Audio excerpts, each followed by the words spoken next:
아브람과 조카 롯의 가축이 많아져서 한 장소에서 두 집안이 같이 살 수 없게 되었습니다. 본래 가나안 땅은 하나님께서 아브람에게 약속하신 땅이었습니다. 그러니까 그 땅은 아브람 자신의 권리였음에도 불구하고 아브람은 조카 롯에게 먼저 자신이 좋은 땅을 선택하도록 선택권을 양보했습니다. 네가 오른쪽을 선택하면 나는 왼쪽하고 네가 왼쪽을 선택하면 나는 오른쪽을 하겠다는 것이었죠. 그러면 롯은 당연히 삼촌이 먼저 선택하도록 했어야 할 터인데 자신이 먼저 선택권을 행사합니다.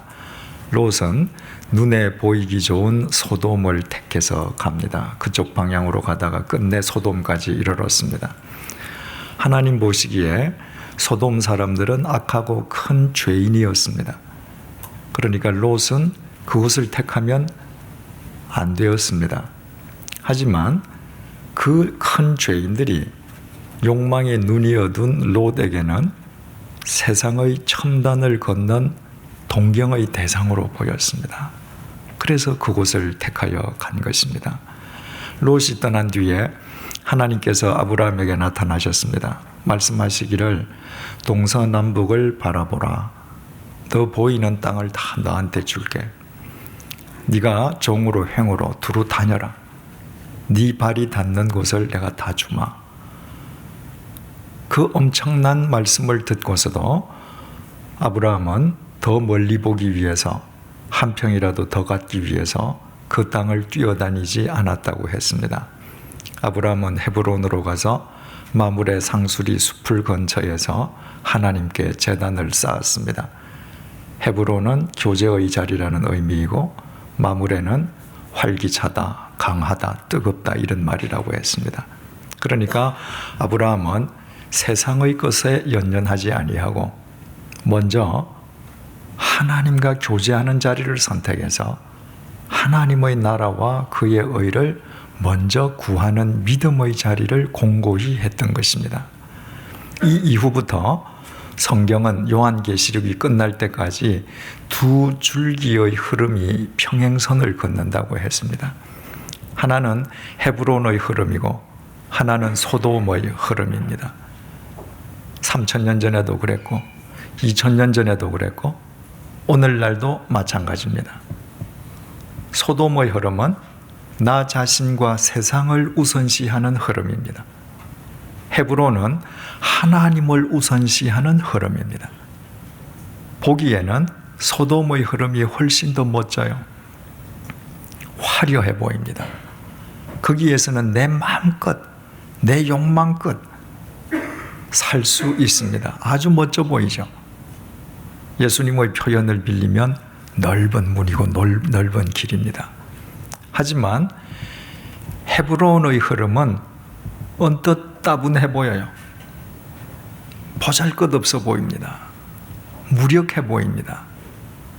그래서 예수님의 표현대로 말씀드리면 좁은 길, 좁은 문이어서 항상 절대 다수는 소돔의 흐름을 탑니다.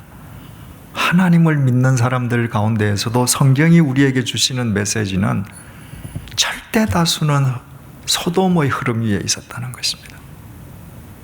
그러나 성경이 우리에게 주는 또 하나의 메시지는 하나님께서 언제 어느 곳 어느 시대에든 한 사회와 한 민족의 역사를 새롭게 하실 때에는 반드시 헤브론의 흐름 위에 있는 사람을 들어서 쓰셨다는 거예요. 하나님은 믿음의 사람들을 통해서만 이 세상 속에 당신의 섭리를 펼쳐 가시기 때문이죠. 그런데 롯이 대체 누구입니까? 하나님의 말씀을 쫓아서 고향과 친척과 아버지 집을 등지고 하나님께서 지시한 보지도 못한 미지의 땅 가나안 땅을 향해서 하나님 명령에 순종해서 나아갔던 아브라함의 조카잖아요. 그가 비록 하나님의 약속의 말씀의 1차적 대상은 아니었지만 그러나 아브라함을 따라간 아브라함의 권속으로서 그 역시도 지금까지 하나님의 말씀을 듣고 하나님께서 어떻게 아브라함의 삶 속에서 역사하시는지 자기 두 눈으로 봤던 사람이지 않습니까? 만약에 그 롯 역시도 하나님께서 택하신 하나님의 백성이라면 비록 롯이 가서는 안 될 소돔으로 갔다 할지라도 하나님께서 그냥 내버려 두시지는 않지 않겠습니까? 그 세상 욕망에 눈먼 롯으로 하여금 그의 인생을 뒤흔들어서 세상을 바로 보고 가야 할 곳을 가도록 하나님께서 역사해 주시지 않겠느냐 그 말이에요. 사람들은 폭풍을 싫어합니다. 그러나 이 자연 세계에는 엄연히 폭풍이 있습니다. 하나님께서 창조하신 이 피조 세계에 폭풍이 있다는 것은 그것은 하나님 섭리에 의해서 폭풍이 있어야 되기 때문에 폭풍이 있어야 곡식이 여물어집니다. 폭풍이 있어야 나무가 뿌리 깊은 나무가 돼요. 폭풍이 비를 몰고 와야 사람들이 1년 동안 쓰기에 충족한 강수량이 확보되는 것입니다. 우리나라는 여름이 우기지 않습니까? 그죠? 그런데 이 장마철에 비 오락가락 하는 이 정도 가지고는 안 된다 그러죠? 8월 말에서 9월 초에 거치기까지 꼭 태풍이 져서 홍수가 한 번씩 나잖아요. 폭풍이 불면서 홍수, 대량의 비가 쏟아지게 만들거든요. 그런데 그게 없으면 우리나라는 물 부족한 나라가 된다는 거예요. 바로 그 태풍이 물을 몰아오고 홍수가 나기 때문에 사람들은 홍수의 피해만 보는데 그때에 확보되는 강수량으로 우리가 1년 동안 물을 먹고 사는 거란 말이죠. 그래서 폭풍이라고 하는 것은 자연 세계와 인간에게 주님께서 주시는 은총의 손길이라는 것입니다. 인생 폭풍도 마찬가지입니다. 우리 인생에도 폭풍이 있습니다. 그 폭풍은 나쁜 게 아니에요. 인생 폭풍이야말로 우리를 영적으로 건강하게 해주고 우리의 신앙을 균형 잡히게 해주고 우리의 그릇된 인생 방향을 교정해주는 하나님의 은총의 손길입니다. 하나님의 백성이 그릇된 인생을 걸어감에도 불구하고 그에게 그 어떤 인생 폭풍도 없다. 그는 하나님과 무관한 사람이죠. 하나님께서 사랑하는 사람이라면 인생 폭풍은 반드시 있기 마련이죠. 1절을 한번 보십시다. 당시에 시날 왕 아므라벨과 엘라살 왕 아리옥과 엘람 왕 그돌라오멜과 그돌라오멜, 여기다 그 사람 이름에 공표를 한번 쳐보십시다. 고임 왕 디달이 1절에 보면 네 왕들의 이름이 나옵니다. 가나안 땅 북쪽에 위치한 네 나라 왕들이에요. 이때의 왕들은 지금과 같이 거대한 국가의 왕이 아니라 그저 부족들이 합쳐진 도시국가 왕이다 이렇게 생각하시면 되죠. 그 북쪽에 네 왕들이 연합을 했습니다. 그 우두머리는 그돌라오멜이라는 사람이에요. 2절 소돔 왕, 소돔은 지금 롯이 있는 곳이죠. 그곳 왕 베라와 고모라 왕 비르사와 아드마 왕 시납과 스보임 왕 세메벨과 벨라 곧 소알 왕과 싸우니라. 2절에 나타나 있는 이 5 왕들은 가나안을 중간으로 잘랐을 때 남쪽에 속한 왕들이에요. 그러니까 북쪽에 속한 4 왕들이 연합하고 남쪽에 속한 5 왕들이 연합해서 전쟁이 벌어졌다는 거예요. 누가 그리로 가고 나서? 롯이 그리로 가고 나서. 3절 이들이 다 시딤 골짜기 곧 지금의 염해에 모였더라. 지금의 염해라는 건 뭐죠? 모세가 이 글을 쓸 때의 염해. 그러니까 옛날에 가나안 남북 전쟁이 일어날 때는 시딤 골짜기라고 했는데 모세가 세월이 흐른 뒤에 창세기를 쓸 때 그때 사람들한테 지금 그게 바로 염해다, 지금 이렇게 이야기하는 겁니다. 염해는 무슨 바다입니까? 사해. 왜 사해예요? 죽은 바다. 죽을 사자. 잘 아시네요. 그 사해라고 하는 바다는 일반 바다보다 염분이 4배가 더 높아요. 그래서 물고기가 살 수가 없습니다. 사람들은 그 바다를 가리켜서 Dead Sea, 죽은 바다 이렇게 부릅니다. 중요한 사실은 그 바다를 창조하신 하나님의 말씀은 단 한 번도 그 바다를 사해라고 부르지 않습니다. 하나님은 죽은 바다라고 부르신 적이 없습니다. 성경은 언제나 그 바다를 염해라고 부를 뿐이에요. 짠 바다다. 왜? 죽은 바다가 아니거든요. 여러분, 사해라고 하는 것은 인간이 붙인 이름이지 하나님이 붙인 이름이 절대 아니에요. 사람들은 그 바다에 물고기가 못 살기 때문에 오래전부터 죽은 바다라고 방치했습니다. 그런데 20세기에 들어와서부터 인간의 과학이 발달하기 시작하면서부터 그 사해를 둘러싸고 있는 진흙들, 여자 최고급 화장품 원료죠. 그 속에, 사해 바다 속에 들어있는 광물질들, 그것을 돈으로 따질 수가 없을 만큼 천문학적인 숫자가 나옵니다. 그래서 사해를 중간에 두고 있는 이스라엘과 레바논 사이에 누가 더 그 권리를 많이 차지하는가 치열한 경쟁이 붙어 있습니다. 그 바다를 창조하신 하나님께서는 처음부터 죽은 바다로 만드신 것이 아니라 그 바다 속에 그렇게 많은 보물스러운 물질들을 섞어 놓으셨기 때문에 하나님은 사해라고 부르신 적이 없습니다. 세월이 한참 지난 뒤에야 인간은 비로소 이게 사해가 아니라 보해구나. 보해라는 소주 있었죠, 그죠? 그 보해가 보배보자의 바다 해자거든요. 그러니까 그거는 완전히 과장의 술 이름일 뿐이지만 사해는 명실공히 보해죠. 여러분, 우리가 사해라고 부르는 것은 그 바다의 겉모양만 보고 사해라고 부르거든요.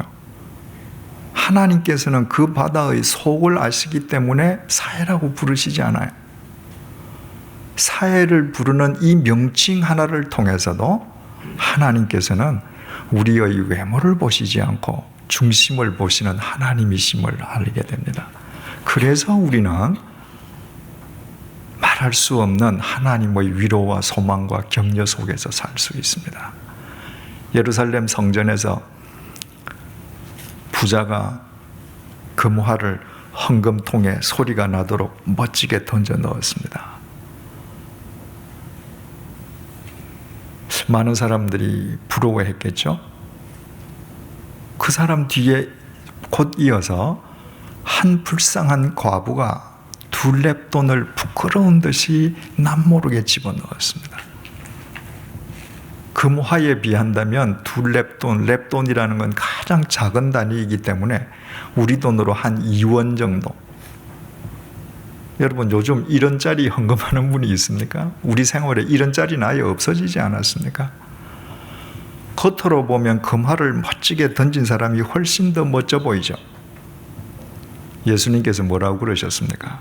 그 과부에게 네가 제일 많이 냈다. 왜 그렇게 말씀하셔요? 주님께서는 중심을 보시거든요. 그 부자는 하나님에게 바친 것이 아닙니다. 자기를 과시한 거죠. 그러나 그 가난한 과부는 하나님에게 바치기 위해서 자기 주머니에 있는 전 재산인 두 렙돈을 바쳤습니다. 네가 최고다. 외모를 보시지 않고 중심을 보시는 그 주님의 말씀을 들었을 때 그 이후에 그 과부의 삶이 달라졌을 거예요. 내가 비록 초라하고 보잘것없고 가난하다 할지라도 내가 주님을 위해서 내 삶을 바쳐드릴 때 얘야 네가 최고다 하는 그 주님의 격려 속에서 평생을 살았을 거 아니에요. 여러분, 우리 주님은 사해를 사해라 하시지 않고 우리의 중심을 보시는 분이십니다. 우리가 비록 세상에서 미미한 존재라 할지라도 내 중심을 주님께 드리면 주님께서는 네가 최고다 말씀하시며 우리를 당신의 보배로운 도구로 쓰시는 것입니다. 3절, 이들이 다 시딤 골짜기 곧 지금의 염해에 모였더라. 그 전쟁 장소는 염해 시딤 골짜기입니다. 왜 전쟁을 하게 됐는가? 4절, 이들이는 바로 2절에 나온 남쪽 연합군들이에요. 이들이 남쪽에 속한 그 5 왕들이 12년 동안 그돌라오멜, 1절에 아까 우리 공표 쳤죠? 그러니까 그 당시 가나안 지방 여러 도시국가 왕들 가운데의 패자는 그돌라오멜이에요. 그래서 남쪽에 있는 왕들이 12년 동안이나 꼼짝 못하고 그돌라오멜에게 조공을 갖다 바치고 섬겼습니다. 그런데 제13년 만에 배반한지라 13년째 되던 해 느닷없이 배반을 해버렸습니다. 왜 배반했는가? 이유가 없어요. 그런데 왜 이런 일을 성경이 여기다가 하필이면 기록했는가? 계속 카메라가 론만 따라가면 될 걸 왜 북쪽하고 남쪽이 연합군을 형성해서 전쟁하는 이야기 왜 하는가? 바로 거기 지금 롯이라는 사람이 들어갔기 때문에 이런 역사적인 소용돌이의 변동이 일어난다는 것입니다. 성경이 우리에게 주는 메시지예요. 느닷없이 배신을 했습니다. 5절 제14년에 그돌라오멜이 1년 가만히 기다려봤습니다. 쟤들이 저러다가 다시 조공을 바치나 안 바치나. 그런데 1년이 지났는데도 똑같아요. 가만히 있을 수 없죠. 5절 제14년에 그돌라오멜과 그와 함께한 왕들이 나와서 바로 1절에 네 왕들, 북쪽 왕들이 연합군을 형성했습니다. 배반한 나라는 가서 응징해야 되잖아요. 그래야지 자기의 리더십이 손상되지 않는단 말이에요.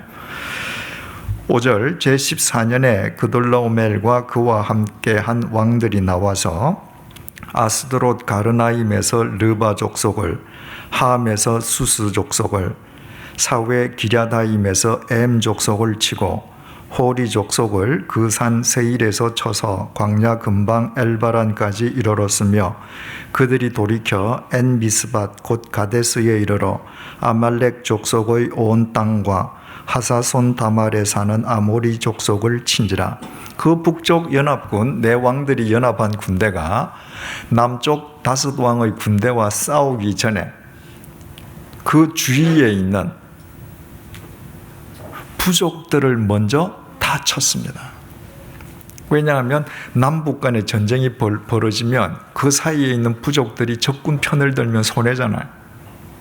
그러니까 평소에 도전적인 세력일 수 있는 그 부족들이 전쟁이 나기 전에 꼼짝하지 못하도록 작은 부족들을 다 먼저 평정해버렸습니다. 그리고 8절 소돔 왕과 고모라 왕과 아드마 왕과 스보임 왕과 벨라 곧 소알 왕이 나와서 시딤 골짜기에서 그들과 전쟁을 하기 위하여 진을 쳤더니 엘람 왕 그돌라오멜과 고임 왕 디달과 시날 왕 아블라벨과 엘라살 왕 아리옥 네 왕이 곧 그 5 왕과 맞으니라.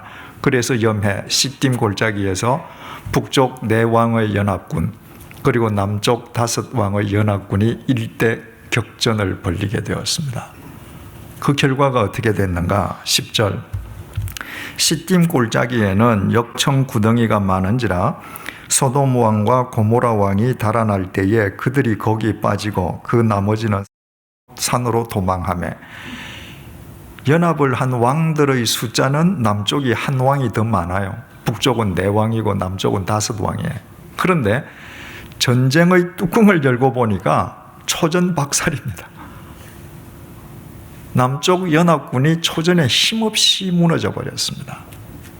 그래서 지금 다 뿔뿔이 다 흩어졌습니다. 11절 내 왕은 북쪽 연합군이죠.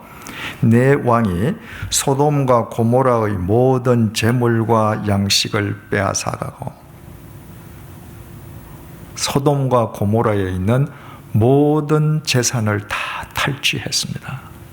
사람도 다 노예해갔죠. 이 뒤에 보면 12절 소돔에 거주하는 아브라함의 조카 롯도 사로잡고 그 재물까지 노략하여 갔더라. 그 싸움의 와중에 제3국에서 온 롯 자신도 모든 재물을 다 약탈당했을 뿐만 아니라 그 자신과 그 식구들까지도 포로로 끌려가고 말았습니다. 인생 폭풍을 당한 것입니다. 그때 아브라함은 뭐하고 있었는가? 13절 도망한 자가 와서 히브리 사람 아브라함에게 알리니 그때에 아브라함이 아모리 족속 마므레의 상수리 숲을 근처에 거주하였더라.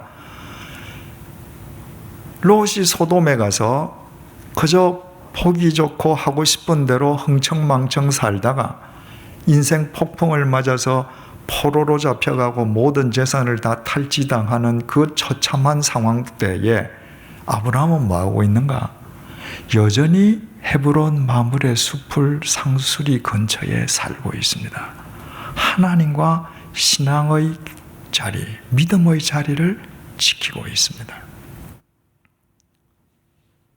그러면 아브라함이 믿음의 자리를 지켰다고 하는 것은 매일 아침에 일어나서 밥 먹고 찬양하고 기도하고 예배하고 또 밥 먹고 양 잡아서 제사 지내고 이랬다는 것을 의미하는가? 그렇지 않았습니다. 13절 도망한 자가 와서 히브리 사람 아브라함에게 알리니 그때에 아브라함이 아모리 족속 마므레의 상수리 숲을 근처에 거주하였더라.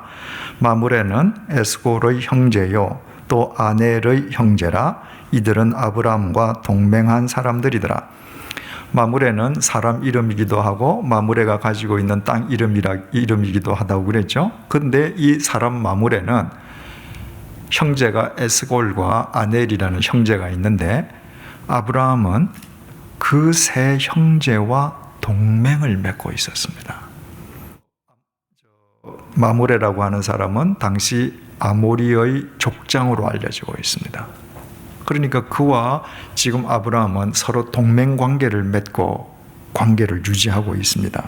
14절 아브라함이 그의 조카가 사로잡혔음을 듣고 집에서 길리고 훈련된 자 318명을 거느리고 동맹만 맺었을 뿐만 아니라 자기 집에서 318명을 기르고 훈련시켰습니다.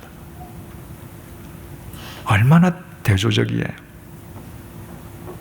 소돔에 간 롯은 허망하게 모든 것을 다 날렸습니다. 그런데 그 와중에 아브라함은 신앙을 지키면서 현지 사람들과 동맹을 맺고 사람을 키웠습니다. 우리는 진실로 아브라함이 믿음의 사람이었다고 하는 사실을 이런 이야기를 통해서 확인하게 되는 것입니다. 여러분, 농부가 사과나무를 한 그루 심었습니다. 왜 심지요? 그 사과나무가 사과를 결실할 것을 믿기 때문에. 사과나무가 결실된다는 걸 믿지 않으면 심을 까닭이 없죠. 그런데 농부가 나무를 심은 뒤에 이 사과나무가 나무를 결실할 것을 믿기 때문에 가만히 나무 밑에 앉아서 입 벌리고 놀고 있습니까? 그렇지 않습니다. 그 나무가 사과를 결실할 것을 믿기 때문에 그 나무에 물을 주고 비료를 주고 가지를 쳐주고 병충해를 막고 수고하고 땀을 흘립니다. 왜? 오직 한 가지, 믿음이에요. 하나님께서 아브라함에게 가나안 땅을 너와 네 자식들에게 준다고 약속하셨습니다. 아브라함은 그 말을 믿었기 때문에 고향 친척 아버지 집을 버리고 그 땅으로 가지 않았습니까? 그것을 믿었다고 해서 아브라함은 가만히 앉아서 기도만 하고 이건 내 땅 될 거야, 그렇게 하지 않았습니다. 하나님께서 그 땅을 주실 것을 믿었기 때문에 그 땅을 지키고 관리할 수 있게끔 필요한 것을 직접 준비하고 실행했습니다. 이것이 믿음입니다. 아브라함의 이와 같은 모습은 변화산 산정의 예수님과 베드로의 모습을 우리로 하여금 연상케 해줍니다. 예수님께서 베드로와 요한, 야고보 세 제자를 데리고 변화산으로 올라가셔서 그 모습이 변형되시지 않습니까? 베드로는 생전에 그렇게 신비스럽고 황홀한 광경을 처음 봤거든요. 베드로가 뭐라 그래요?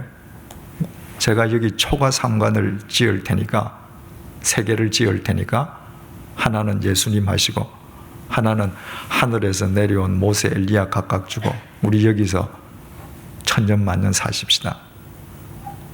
예수님께서 일축하셨습니다.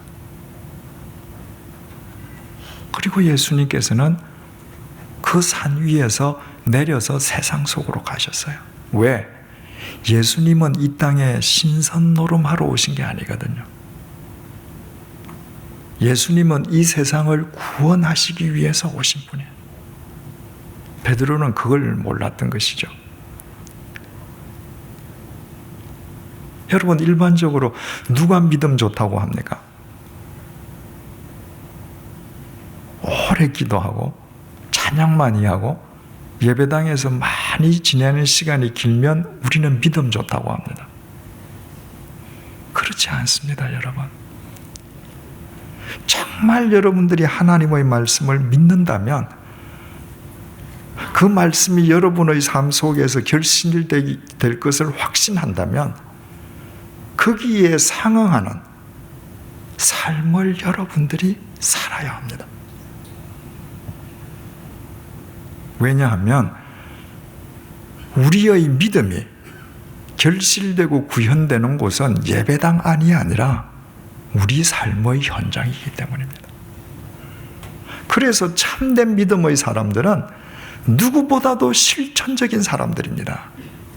허황되지 않습니다. 추상적이지 않아요. 바로 믿음은 행함으로 드러날 수밖에 없기 때문입니다. 그래서 아브라함은 하나님을 믿었기 때문에 맺어야 할 사람과 동맹을 맺고 필요한 사람들을 키웠던 것입니다.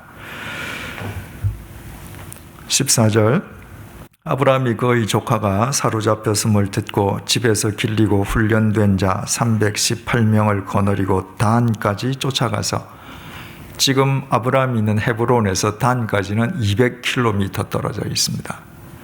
15절, 그와 그의 가신들이 나뉘어 밤에 그들을 쳐 부수고 다메섹 왼편 호바까지 쫓아가서, 200km까지 따라가서 그 사람들은 쳐 부셨는데 약탈하게 사람들과 물건들은 이미 더 멀리 가 있단 말이죠. 그래서 호바까지 갔습니다. 호바는 헤브론에서 280km 떨어져 있습니다.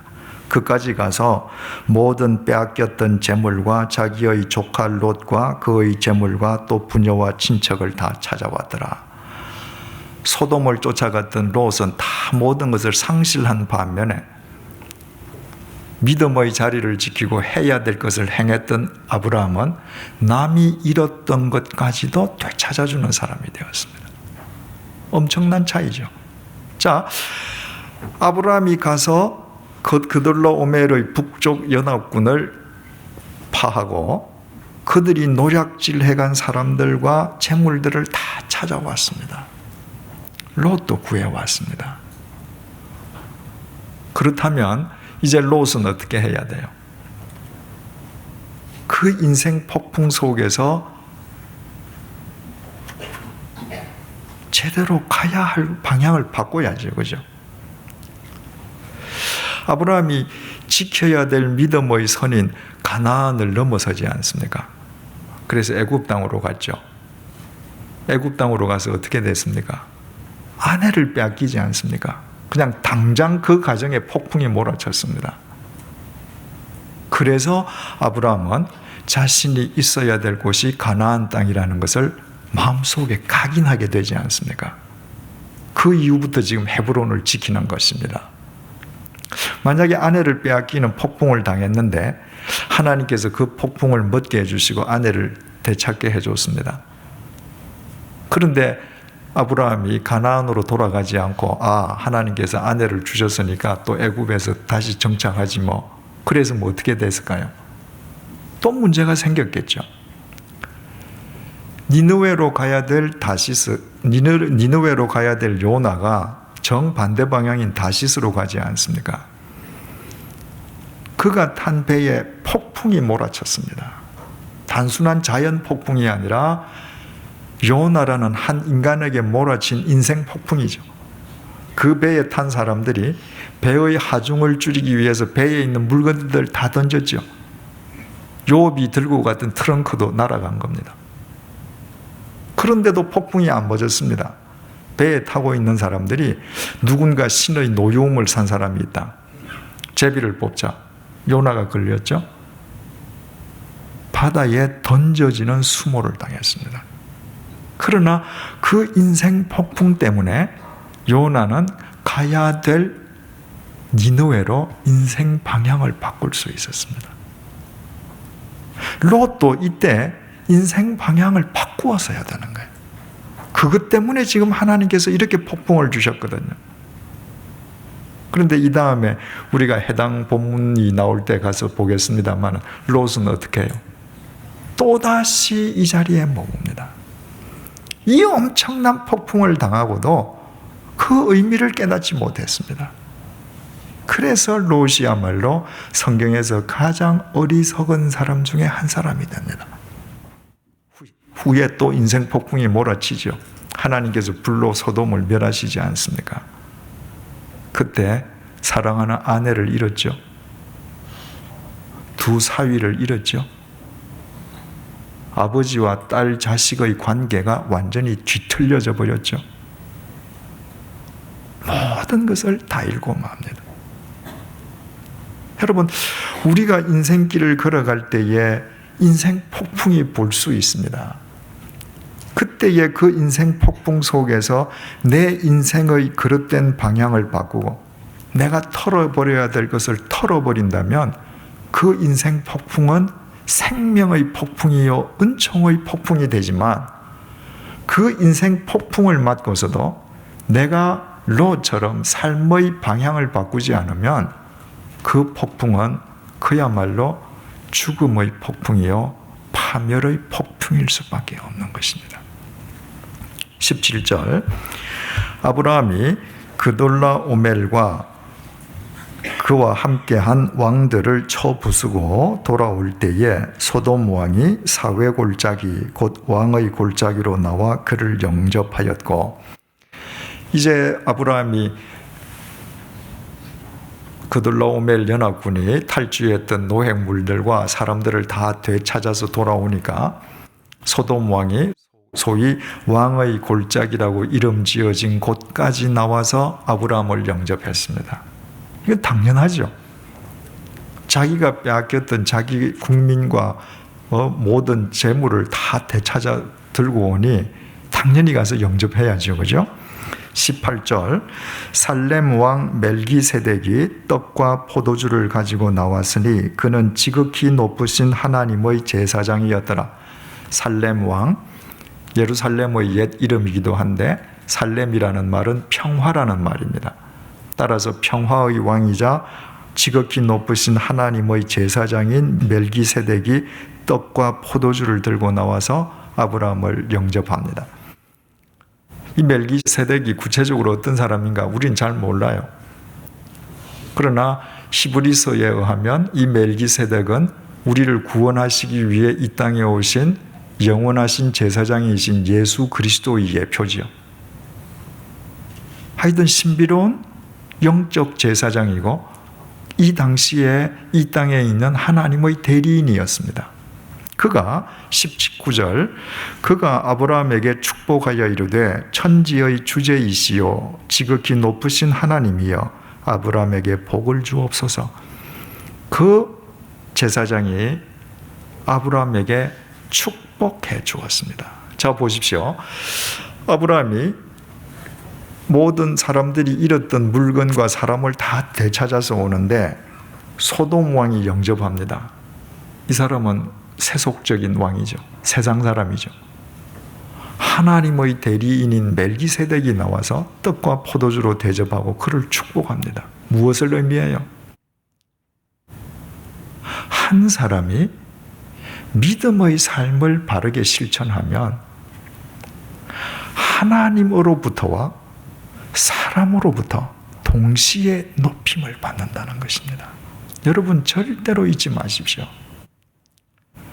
우리가 신앙생활을 할 때 세상 사람들이 우리를 비난할 수 있습니다. 딴지를 걸 수 있어요. 그러나 내가 진짜 그리스도인이 되면, 진짜 예수쟁이가 되면 하나님으로부터만 높임을 받는 것이 아니라 세상 사람도 존경합니다. 여러분 한국의 슈바이처로 존중받는 정말 우리 세기의 진정한 그리스도인이었던 장기려 박사를 이제는 하나님 나라 가셨습니다마는 그분을 비난하는 세상 사람들이 있습니까? 그분을 욕하는 불신자들이 있습니까? 없습니다.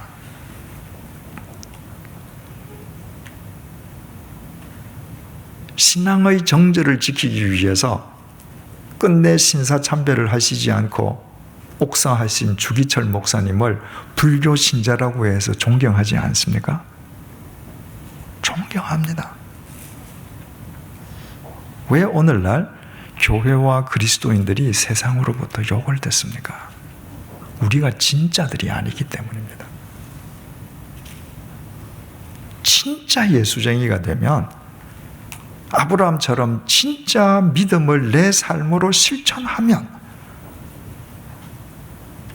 과정에서 어떤 오해가 있었더라도 세월이 지나서 진짜임이 증명됨과 동시에 세상으로부터도 높임을 받는 것입니다.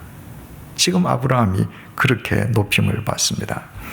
20절 멜기세덱이 하는 말이에요. 너희 대적을 내 손에 붙이신 지극히 높으신 하나님을 찬송할지로다 하매 멜기세덱이 아브라함에게 말했습니다. 너로 하여금 승리하게 하신 하나님을 찬송하거라. 그랬더니 아브라함이 그 얻은 것에서 10분의 1을 멜기세덱에게 주었더라. 그랬더니 아브라함이 얻은 모든 것에서 11조를 멜기세덱에게 바쳤습니다. 여러분 11조의 의미가 뭐라고 그랬습니까? 내게 있는 모든 것이, 내게 속한 모든 것이 하나님께로부터 왔음을, 하나님께서 주신 것임을 고백하는 증표가 바로 11조라고 했습니다.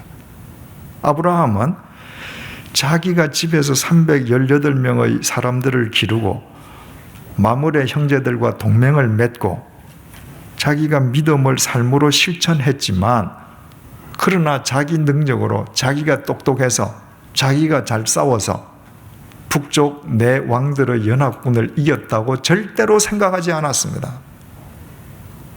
자기는 미물이지만 하나님께서 모든 것을 주관해 주시고 승리하게 해 주셨기 때문에 이겼다는 것을 그는 고백했습니다. 그 믿음으로 10분의 1을 멜기세덱에게 바친 것입니다. 21절 소돔 왕이 아브라함에게 이르되 사람은 내게 보내고 물품은 내가 가지라. 소돔 왕이 아브라함에게 말하기를 아브라함이 다 사람하고 재물들을 다 되찾아오니까 소돔 사람들은 다 나한테 보내고 재물들은 다 네가 가져라. 아주 인심 쓰듯이 이야기를 했습니다. 그런데 이 당시의 관습은 어떠냐 하면요, 전쟁에서 이긴 자가 노획물을 갖죠. 그 순간부터 소유권이 바뀌는 겁니다. 그러니까 북쪽 연합군의 총 우두머리인 그돌라오멜, 이 사람이 남북 전쟁에서 소돔 사람들과 재물을 다 노획해 갔단 말이죠. 그 순간에 이건 그돌라오멜의 전리품이에요. 그런데 아브라함이 뒤쫓아가서 이거 다 다시 되찾아왔잖아요. 그 순간부터 그 모든 전리품은 아브라함의 소유가 되는 겁니다. 더 이상 소돔 왕은 그 물건과 사람에 대해서 권리가 없습니다. 이 처분권은 아브라함만 가지고 있는 것입니다. 그런데 소돔 왕은 마치 그 처분권이 현재형으로 자기에게 있는 것처럼 아브라함에게 인심을 쓴 거예요. 물질은 다 네가 갖고 사람은 내게 되돌려 보내라. 그러면 아브라함이 취할 수 있는 행동은 언뜻 생각하기에 둘 중에 하나입니다. 소돔 왕이 말했듯이 자 그럼 사람 데리고 가, 물질 이거는 내 거니까 내가 할게 하든가, 아니면 이 무슨 소리야, 이건 다 내 거야, 내 전리품이야, 넌 말하지 말고 그냥 되돌아가. 두 가지 가운데 하나일 것 같아요. 그런데 아브라함은 그 두 길 중에 하나가 아니라 전혀 다른 길을 선택했습니다. 22절, 아브라함이 소돔 왕에게 이르되 천지의 주제이시요 지극히 높으신 하나님 여호와께 내가 손을 들어 맹세하노니 내 말이 내가 아브라함으로 치부하게 하였다 할까 하여 내게 속한 것은 실 한 오락이나 들매끈 한 가닥도 내가 가지지 아니하리라. 들매끈은 신발끈이죠. 여기 있는 물건 가운데에서 실오라기 하나나 신발끈 한 가닥도 나는 갖지 않겠다. 하나님 이름으로 맹세하건대 난 안 갖겠다. 왜? 이것을 가지면 네가 스스로 내가 제 부자 되게 해줘서 이렇게 말할 것이기 때문에 난 안 하겠다. 아브라함이 왜 이런 생각을 할까요? 당시의 관습으로는 그 전리품은 다 아브라함 거예요. 그런데도 소돔 왕이 인심 쓰듯이 그건 내 거니까 물질은 네가 갖고 사람은 되돌려 보내. 만약 그것을 아브라함이 가졌다고 하십시다. 이런 사람이라면 이 사람은 죽을 때까지 심심하면 저 아브라함은 내가 줘서 부자 됐다 이렇게 하겠죠. 지금 방금 아브라함은 자기가 이긴 승리도 하나님께서 주신 것을 고백하면서 멜기세덱에게 10분의 1을 바친 믿음의 소유자예요. 내게 무엇이 주어지든 이건 하나님께서 주시는 것입니다. 그런데 어떤 인간이 내가 너에게 줬다, 내가 너를 부자 해주게 했다, 이것은 하나님의 영광을 가리는 짓이라고 생각을 했습니다. 그런 것이라면 나는 실 하나라도 받지 않겠다. 철저하게 하나님의 영광을 위해서 노했습니다. 24절, 오직 젊은이들이 먹은 것과 나와 동행한 아넬과 에스골과 마므레의 분깃을 제할지니 그들이 그 분깃을 가질 것이니라. 나는 실 하나 안 갖는다. 그러나 나와 같이 전쟁에 참여한 동맹군, 그들은 받아야 할 분깃을 네가 계산해줘라. 그리고 전쟁에 참여한 젊은이들 318명, 내 권속들, 그 사람들한테도 계산해줄 거 계산해줘라. 그러나 나는 안 받는다. 아브라함은 자기 믿음으로 다른 사람을 순교시키지 않았죠. 여러분들에게 수요 성경 공부하면서 말씀드렸습니다만은 순교는 자기 믿음으로 자기가 하는 거거든요. 아브라함이 그 엄청난 재물을 다 되돌려 받아와서 그것이 자기 소유임에도 불구하고 하나님의 영광을 위해서 나는 실 한 오라기도 안 갖겠다. 순교 정신이나 마찬가지죠. 순교 믿음이죠. 내가 이런 믿음을 가졌기 때문에 나와 함께 동맹군으로서 전쟁에 참여한 마므레야, 니도 이런도 받지 마라. 나하고 전쟁에 참석한 318명 군사들아, 니네들도 이런도 받지 마라. 그러지 않았다는 거예요. 너희들은 받아라. 그러나 나는 안 믿겠다. 왜? 이건 내 믿음이니까. 많은 그리스도인들이 자기 믿음으로 남을 죽여요. 그거는 금물입니다. 내 믿음으로는 내가 죽는 거예요. 내가 죽는 것을 보고 성령의 감동하심 속에서 다른 사람이 나를 쫓으면 그도 같이 자기 믿음으로 자기가 죽는 것입니다. 아브라함은 철저하게 모든 것을 깨끗하게 매듭지었습니다. 우리는 오늘 이 본문을 통해서 세 가지 교훈을 얻게 돼요. 첫 번째로, 참된 그리스도인은 이 세상에서 일어나는 모든 사회적 혼란과 문제의 원인이 자기에게 있다고 고백하고 깨닫는 사람입니다. 여러분, 아까도 말씀드렸듯이 왜 롯이 가서 소돔에 가서 재산도 다 잃고 사람도 다 잃었다가 되찾았다 이렇게 이야기하지 않고, 왜 북쪽 4왕과 남쪽 5왕이 연합하고 어느 날 느닷없이 남쪽 왕들이 그돌라오메를 배신하고 왜 이런 일이 생겨요? 겉으로 보면 왕들의 이야기요, 정치인들의 이야기인 것 같지만 오늘 성경이 이런 사실을 기록해서 우리에게 주는 것은 그 원인의 한 복판에는 롯이 있다는 거예요.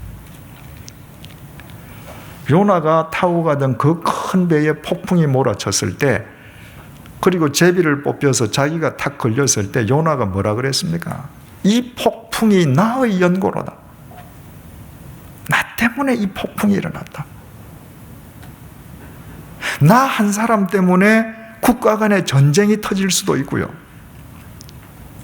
나 한 사람 때문에 사회적인 혼란이 있을 수도 있고요.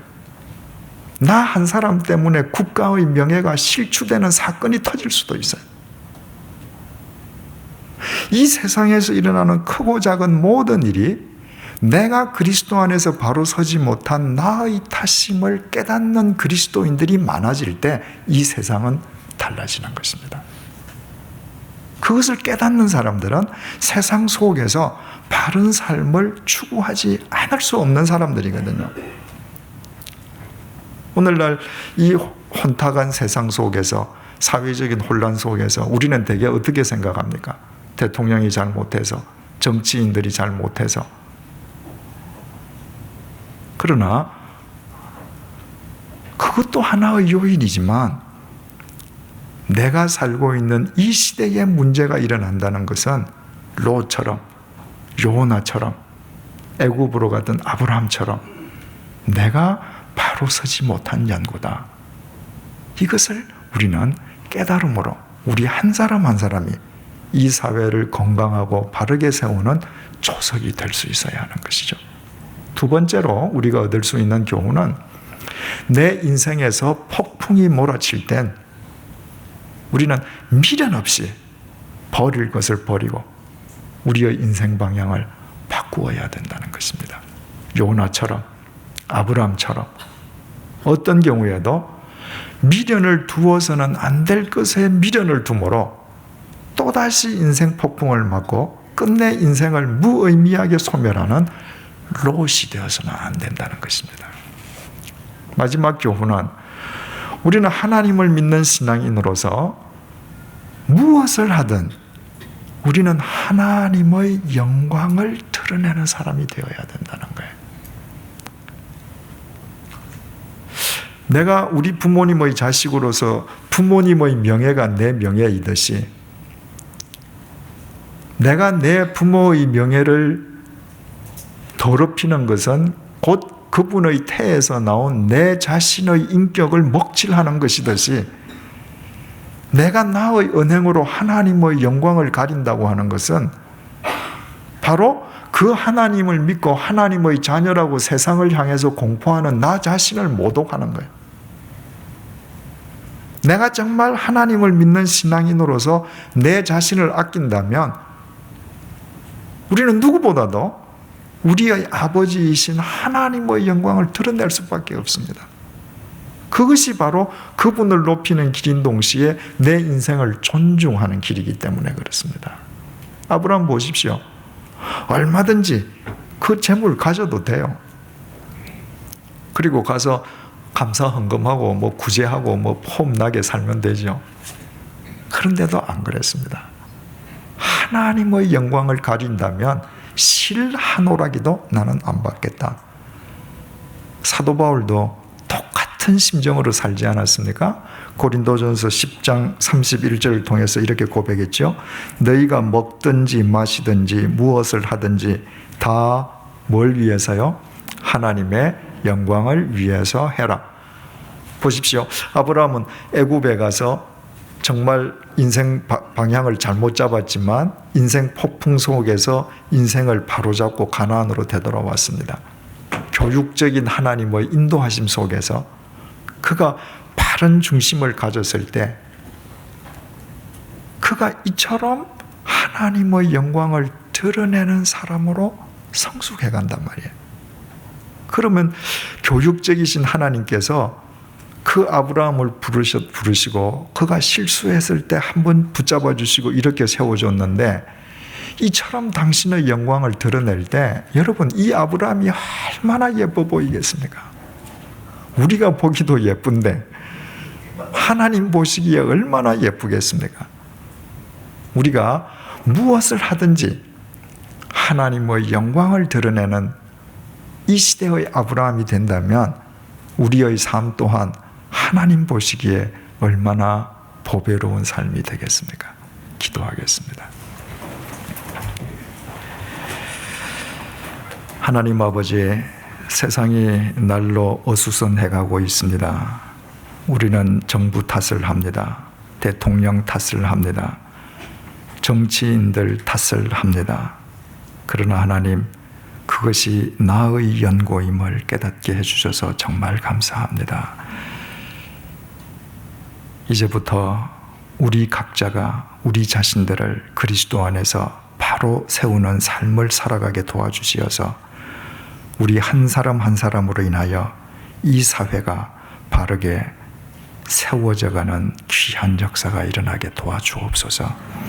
하나님, 요나는 인생 폭풍을 맞고 가야 할 니느웨로 되돌아갔습니다.